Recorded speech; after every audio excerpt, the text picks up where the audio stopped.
Hello students, कैसे हैं आप? आई होप आपको मेरा पहला टॉपिक पसंद आया होगा।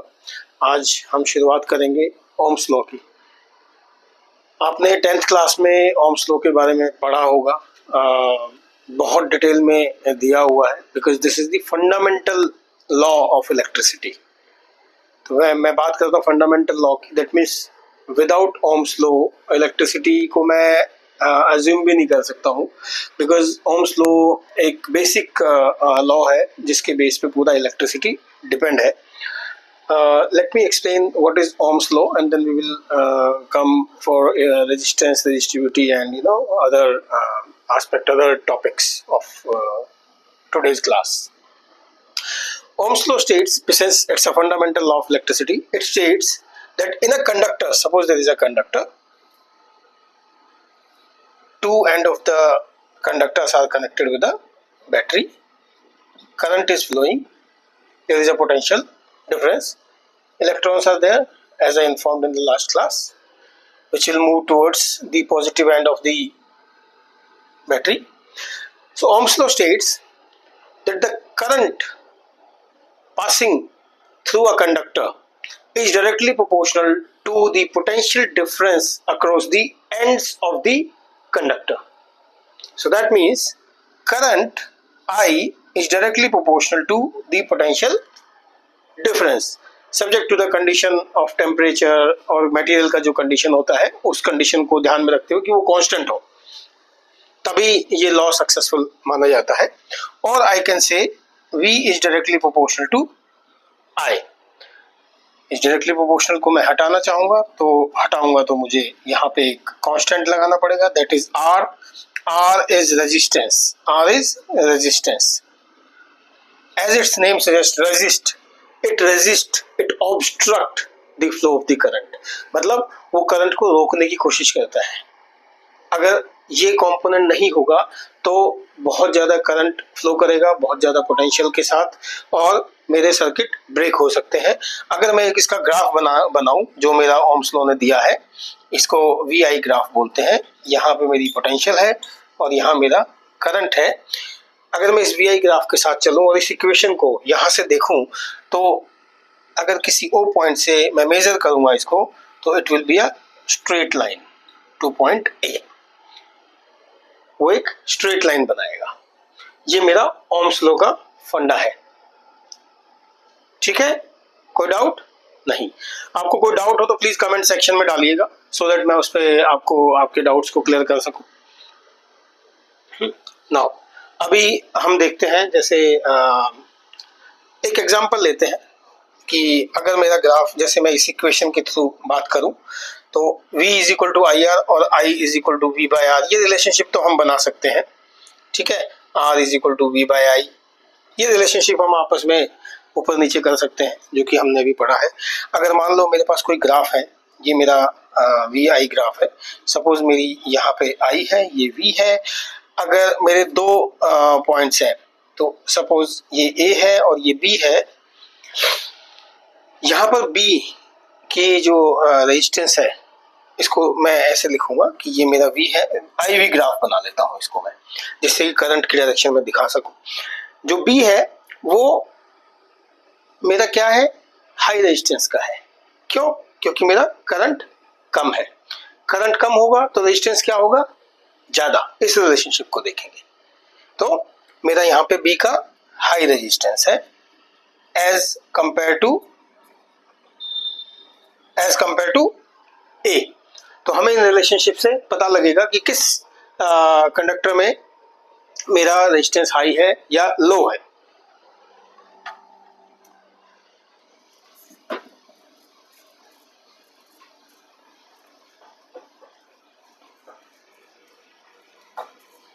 अब हम बात करते हैं रेजिस्टेंस के बारे में और ओम लॉ की डिडक्शन देखते हैं। कैसे ओम लॉ मेरा सामने आया। एक फॉर्मूला हम डिड्यूस करते हैं, कैसे V is equal to IR का फॉर्मूला हम निकाल पाएंगे। हमें फॉर्मूला, ये फंडामेंटल तो पता है कि I is directly proportional to V, so V is equal to IR। However मुझे ये पता है कि जो ड्रिफ्ट वेलोसिटी जो हमने पढ़ी थी कल की क्लास में, उसमें मुझे पता है कि VD is equal to EE charge into electric field by m into torque. Torque is the small time, relaxation time I can say. Torque is the relaxation time and electric field is equal to V by L. ये भी मुझे पता है, तो मैं इसको यहाँ पे रख दूंगा वैल्यू को, तो VD will become E into V by M into L torque. M into L torque. अब मुझे ये भी पता है कि I is equal to NEAVD, ये हमने कल पढ़ा था ड्रिफ्ट वेलोसिटी का करंट के साथ रिलेशनशिप. अब मैं यहाँ पे VD की वैल्यू रख दूंगा, तो I is equal to NEA, VD is what? E into V, E into V by M into L torque. ठीक है, कोई डाउट? हम इसमें से V को बाहर निकाल लेंगे. V को बाहर निकालेंगे, ये E और E स्क्वायर बन जाएगा, तो ये मेरा बन जाएगा NE square A torque by ML into V. ठीक है, NE square A torque by ML. This is what?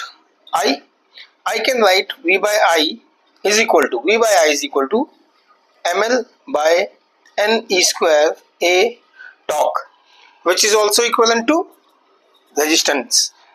क्योंकि यहाँ मेरा एक रिलेशनशिप जो मैंने पढ़ा था V by I is equal to R, subject to the condition that length, number of charge particle, area and the charge E are constant and the relaxation time are constant. Then only this condition would satisfy.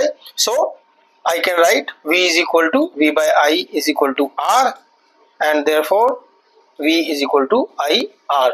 This is how we can deduce the Ohm's law. So this is deduction of Ohm's law. Deduction of Ohm's law. ठीक है बच्चों, बहुत easy है. हम अपने physics में ना, mathematics और फिजिक्स में एक फॉर्मूले से दूसरा, दूसरे से तीसरा फॉर्मूला ड्राइव कर सकते हैं. थोड़ा लॉजिक लगाएं, कौन सा फॉर्मूला कहाँ रिलेट कर रहा है, किस तरह से वो रिलेट कर रहा है, हम उसमें इजीली अपने आप को इन्वॉल्व करके और फॉर्मूला नया बना सकते हैं, जैसे हमने यहाँ पे बनाया है. कैसे बनाया? ड्रिफ्ट वेलोसिटी के थ्रू. बहुत सिंपल प्रोसेस है. हमने ड्रिफ्ट वेलोसिटी पहले पढ़ा है, मोबिलिटी पढ़ा है, I is equal to NEAVD का रिलेशनशिप पढ़ा है, उसके हिसाब से हमने यहाँ पे एक रिलेशनशिप निकाल दिया और R की एक वैल्यू हमने यहाँ पर लिख ली कि R is equal to ML divided by NE square ANE square टॉर्क. ये वैल्यू हमने R की लिख ली. इसको हम पार्क कर देते हैं एक साइड में, आगे काम आएगी. अभी पढ़ेंगे ना हम रेजिस्टेंस के बारे में, तो हम इसके आगे इसके बारे में जैसे पढ़ेंगे तो आगे काम आएगी. नाउ R, जैसा कि अभी आपने पढ़ा, यूनिट ऑफ R, हमने यूनिट नहीं बताई इसकी. Unit of R is ohm. R can be written as V by I, which is equal to volt per ampere. Volt per ampere मेरी इसकी यूनिट है. तो अगर मेरा 1 वोल्ट है और 1 एम्पियर का करंट है, तो मेरी 1 ओम की रेजिस्टेंस होगी उस पर्टिकुलर कंडक्टर में. ठीक है, हमने डायमेंशन भी पढ़ी है ना 11th क्लास, बिल्कुल beginning of the chapter. Dimension formula कैसे निकाला जाता है याद है? कमेंट में लिखना अगर याद नहीं है तो. मैं बताऊंगा, उसको भी मैं कवर करूंगा 11th क्लास के टॉपिक में. अभी डायमेंशन फॉर्मूला निकाल के बताते हैं आपका. तो डायमेंशन फॉर्मूला की बेसिक वो क्या होती है, क्वांटिटीज जो हम कंसिडर करते हैं, मास, लेंथ, टाइम. MLT होता है ना, MLT आपने पढ़ा होगा. MLT, इन तीनों के कॉम्बिनेशन से हम वैल्यू निकालते हैं. रेजिस्टेंस की हुई, फोर्स की हुई, आपके एक्सेलरेशन की हुई, वर्क डन की हुई, पोटेंशियल डिफरेंस की हुई, हम वो वैल्यूज इससे निकालते हैं. अब सिंपल देखो, रेजिस्टेंस की देखते हैं. रेजिस्टेंस क्या है? V by I. V is what? Potential difference. Potential difference क्या है? पहला chapter, potential difference. Some work is done, यानी कि किसी पार्टिकल को, किसी चार्ज पार्टिकल को एक पॉइंट से दूसरे पॉइंट पे लाना, यानी कि वहां कुछ वर्क डन हो रहा है. तो यानी कि work done on the charge. So potential difference I can write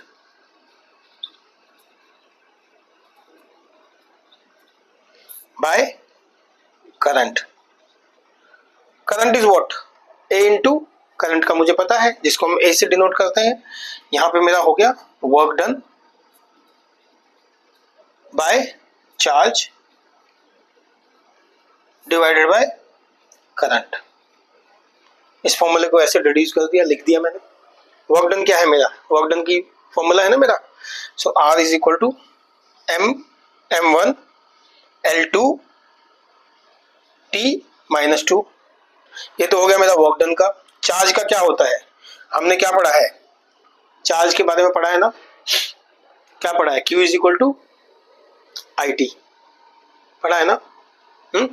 हमने चार्ज के फॉर्मूला पढ़ा है ना. हमने पढ़ा था कि I is equal to Q by T. Small change कल की क्लास में मैंने बताया था. स्मॉल टाइम में, स्मॉल इंटरवल ऑफ टाइम में एक चार्ज का मोशन. तो I is equal to Q is equal to IT. So that means this divided by current is A multiply by this charge. Charge is A T. Right? Charge is A T. तो मैं क्या लिखूंगा? ML2 T minus 1 A minus 2. ये मेरा sorry T minus, ये ऊपर जाएगा तो T minus 3. T minus 3 A minus 2. ये मेरा क्या हुआ? Dimension formula. ठीक है. ठीक. अब हम बात करते हैं जो रेजिस्टेंस होता है ना, जैसे मैंने अभी बताया कि it's a obstruction, it causes obstruction. कल मैंने एक एग्जांपल दिया था जिसमें आप कोरिलेट कर सकते हैं. आप क्लास में जब टीचर आता है तो कैसे भागते हो, कोलिजन होती है, एनर्जी प्रोड्यूस होती है. जो वो कोलिजन होती है ना चार्ज पार्टिकल की, जो एक कंडक्टर के अंदर जो चार्ज पार्टिकल मेरे रखे होते हैं किसी पोटेंशियल डिफरेंस से अगर वो कनेक्टेड होता है, यहाँ पे जो चार्ज पार्टिकल मेरे रैंडम मोशन में होते हैं, ऐसे ही पड़े हुए हैं. जैसे वो भागना शुरू करेंगे एकदम से उनमें कोलिजन होगा तो यानी कि there is some restriction, there is some obstruction which is being caused in the flow of the current. That obstruction is resistance basically. ठीक है. That obstruction is resistance. Resistance को हम डिनोट किससे करते हैं? आपने पढ़ा है. ये मेरा रेजिस्टेंस है. एक वेरिएबल रेजिस्टेंस भी होता है. क्या होता है?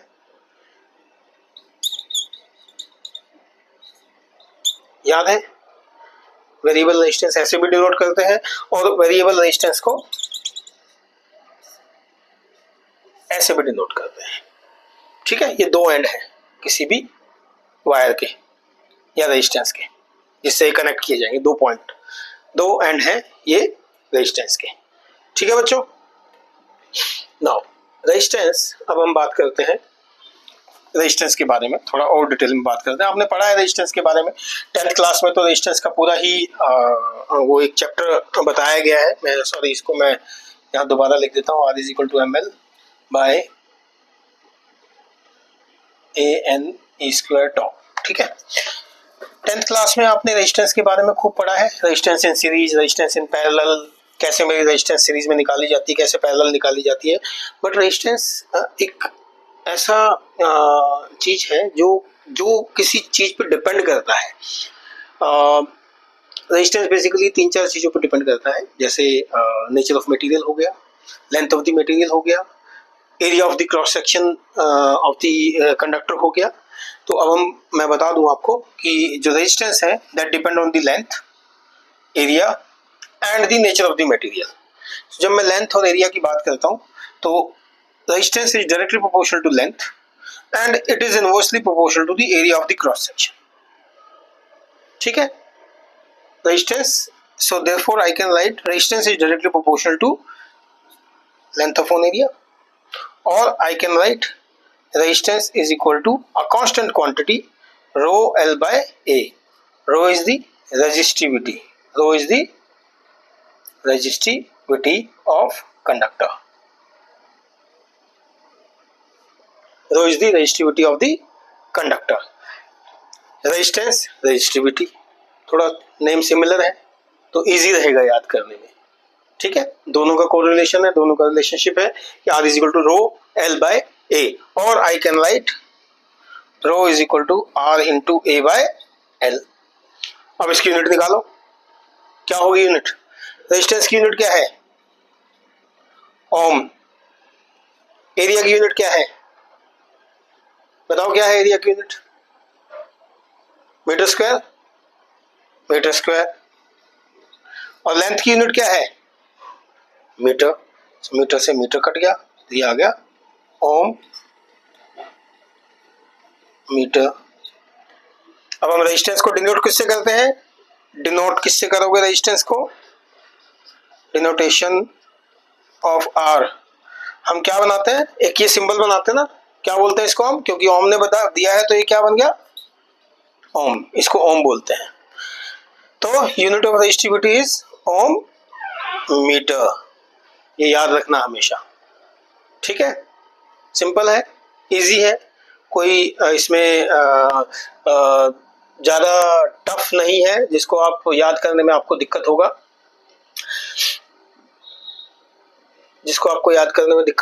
फिर भी कोई डाउट हो तो मुझे कमेंट सेक्शन में प्लीज़ इसको लिखिए, मैं आपको बताऊंगा कि क्या कैसे क्या है। अब हम देखते हैं, इसकी डायमेंशन भी निकाल लेते हैं। चलो, रेजिस्टेंस की निकाली थी, इसकी भी डायमेंशन निकाल के देख लेते हैं क्या आएगी इसकी डायमेंशन। हमने क्या पढ़ा? रेजिस्टिविटी की डायमेंशन। रेजिस्टिविटी की डायमेंशन क्या होगी? R into A by L. Resistance की हमने निकाली थी अभी डायमेंशन। क्या थी रेजिस्टेंस की dimension? M L 2T minus 2 into A minus 2 into area की क्या है? लेंथ स्क्वायर, और इसकी L है, तो L से L ये कट गया, तो ML3। ये L से एक L कट गया, बट ये L यहाँ मल्टीप्लाई हो गया, तो क्या आ गया? ML3 T minus 2 A minus 2 T minus 3, sorry, ये मेरी इसकी क्या आ गई? डायमेंशन फॉर्मूला निकाल दिया मैंने इसका। नाउ अब हम देखते हैं क्या क्या फैक्टर है। जैसे रेजिस्टेंस का तो मैंने बता दिया क्या क्या फैक्टर है जो इसको इफेक्ट करते हैं। लेंथ हो गया, एरिया हो गया, एरिया का सेक्शन हो गया, और आपका नेचर ऑफ द मटेरियल हो गया। अब हम देखते हैं factor affecting the electrical resistivity. मैंने आपको बताया कि R is equal to V by I। V क्या है? अभी पढ़ा था पीछे से, क्या है R की वैल्यू क्या है यहाँ पे? ML divided bye ANE square tau, ठीक है? अब यहां से क्योंकि ये L और A इस पे रेजिस्टेंस डिपेंड करती है, तो मैं इसको अलग से लिख देता हूं। तो ये हो गया M by NE square tau into L by A। यानी कि किससे ये फॉर्मूला किससे रिलेट कर रहा है? R is equal to rho L by A। इसका मतलब ये क्या है? ये कांस्टेंट बन रहा है यहाँ पे, M by NE square tau, considering mass, charge, number of charge particle and the relaxation time are constant. So therefore rho depend on this NE square torque subject to the condition they are constant value. So it depend on the following factors. So rho is inversely proportional to 1 by number of the free electrons जो मेरे conductor में होंगे, and also inversely proportional to the relaxation time और the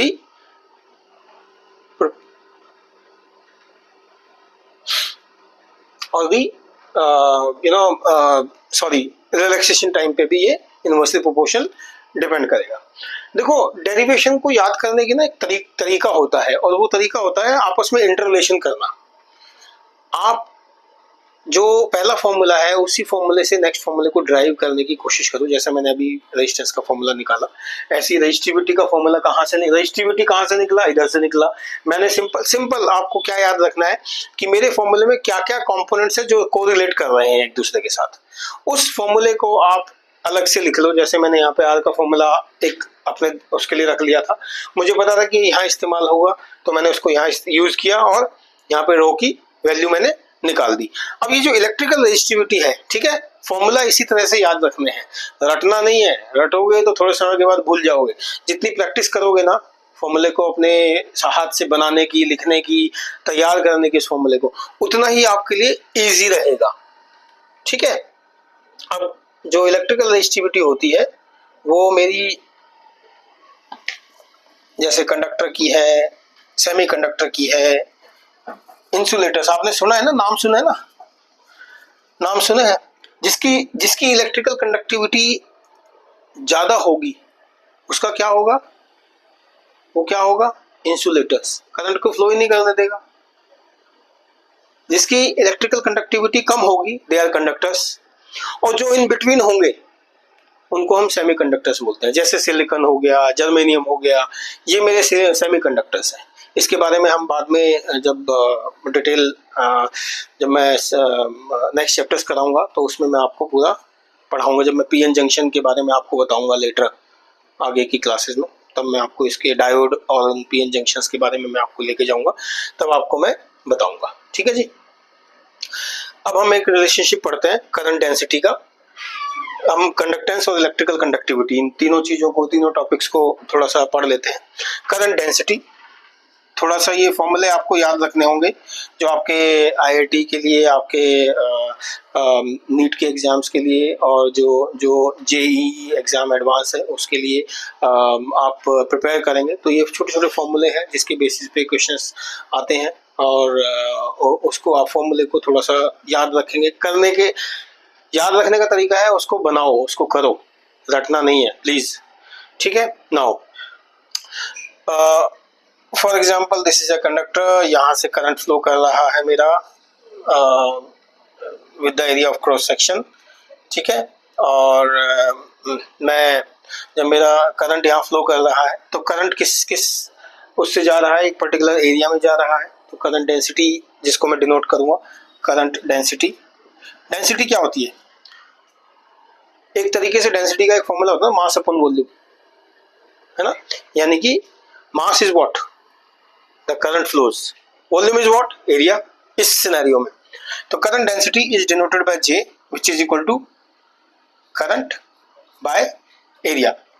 Current flowing through a particular area is current density, और I can write Q by T divided by A। लिख सकता हूँ इस चीज को बिल्कुल लिख सकता हूँ, क्योंकि मुझे पता है I is equal to Q by T। अगर मान लो करंट जो है वो किसी के कंपोनेंट, नॉर्मल कंपोनेंट पे अगर फ्लो करने लग जाए, नॉर्मल एरिया पे अगर फ्लो करने लग जाए, मान लो करंट ऐसे आ रहा है और यहाँ से इधर से फ्लो करने लग जाए, किसी making an angle theta with this, making an angle theta, तो जो मेरा करंट जो बनेगा यहाँ पे with normal is equal to A dot cos theta, A dot cos theta. I can write J is equal to I by AN is equal to I is equal to A dot cos theta। ठीक है।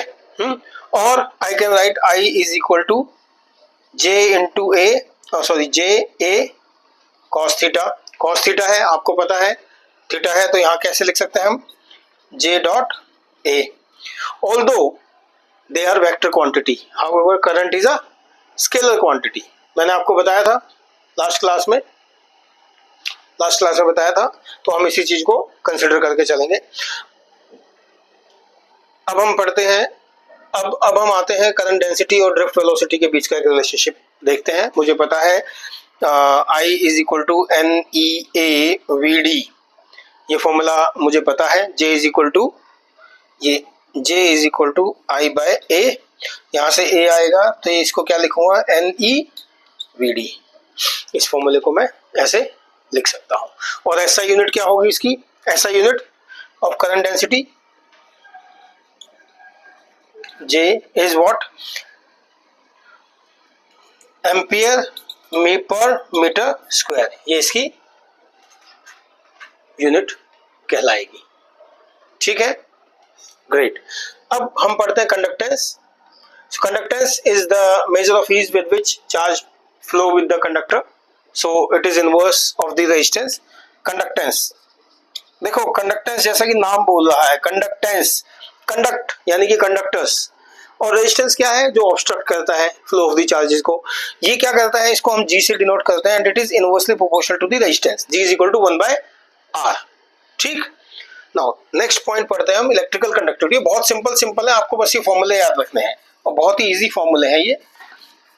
आप derive करो इन फॉर्मूले को, एक दूसरे के साथ रिलेशनशिप निकालेंगे, अभी हम निकालेंगे रिलेशनशिप, तभी हम देखते हैं। अब हम पढ़ते हैं इलेक्ट्रिकल कंडक्टिविटी। जैसा कि हमने कंडक्टर्स पढ़ा है, ऐसे इलेक्ट्रिकल कंडक्टिविटी होती है। Conductivity, so that conductance was inversely proportional to was inverse of resistance. Similarly electrical conductivity यानी कि 1 by rho, और इसकी ऐसा यूनिट क्या होगी, रेजिस्टिविटी की क्या होती है 1 by ओम मीटर, यानी कि ohm inverse into metre inverse, ये इसकी यूनिट होगी। ऐसे हम डायमेंशन फॉर्मूला भी निकाल सकते हैं। मुझे पता है डायमेंशन फॉर्मूला ऑफ रेजिस्टिविटी क्या है। डायमेंशन फॉर्मूला ऑफ रेजिस्टिविटी क्या है, आप बताएं क्या है डायमेंशन फॉर्मूला ऑफ रेजिस्टिविटी। मैंने अभी पीछे अभी निकाला भी था। जैसे मुझे पता है कि resistivity is,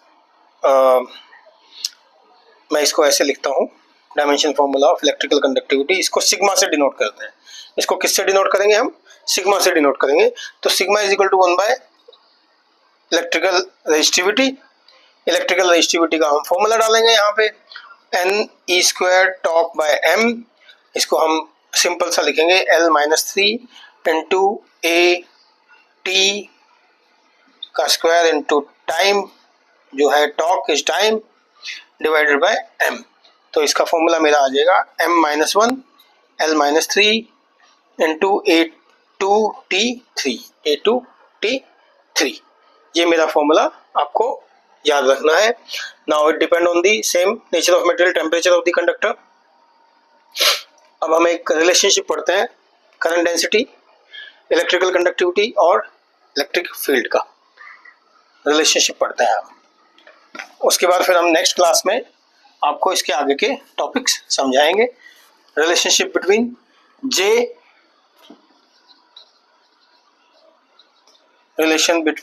J sigma electrical conductivity and E, ये हम अभी पढ़ते हैं, जिसको हम एक microscopic form of Ohm's law बोलते हैं। क्या बोलते हैं, microscopic form of Ohm's law. वो उसी तरह से दिखेगा आपको, जैसे V is equal to I R है, इसी तरह का वो आपको थोड़ा सा व्यू दिखेगा कि हाँ ये इसी तरह से बनाया जाता है। अब मुझे पता है I is equal to N E V D, देखिए बार बार ये फॉर्मूला इस्तेमाल हो रहा है, I is equal to N E V D, ठीक है। यानी कि एन ई ए और वी डी का फॉर्मूला क्या है, V D is what, E into E by M into tau, ठीक है। यानी कि मैं इसको लिख सकता हूं I is equal to N E square A E tau by M, लिख सकता हूं मैं इसको। और अगर मैं I बाय ए करूं, इसको यहां ले आऊं, जो कि मेरा J होता है, J क्या है, I बाय ए, मैं इस A को यहां ले आऊंगा, which becomes N E square E tau by M, ठीक है।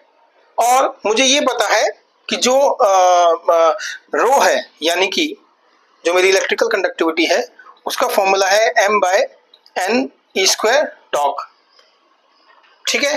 तो I can write from this relationship, E को मैं इंटैक्ट रखूंगा, E into 1 by rho, so therefore the relationship will become E is equal to J into rho. ये मेरा एक relationship निकल के आएगा, और मैं इसको सिग्मा भी लिख सकता हूं, इसको मैं सिग्मा लिखूंगा तो मेरा रिलेशनशिप बन जाएगा J is equal to sigma E। ये मेरा रिलेशनशिप है जो आपको याद रखना है हमेशा आपके एग्जामिनेशन पॉइंट ऑफ व्यू के लिए, ठीक है बच्चों। आज के लिए इतना ही, नेक्स्ट क्लास में हम नेक्स्ट टॉपिक कवर करेंगे। Please like, subscribe and view my channel, और अगर कोई डाउट है तो प्लीज कमेंट सेक्शन में डालें। Thank you so much.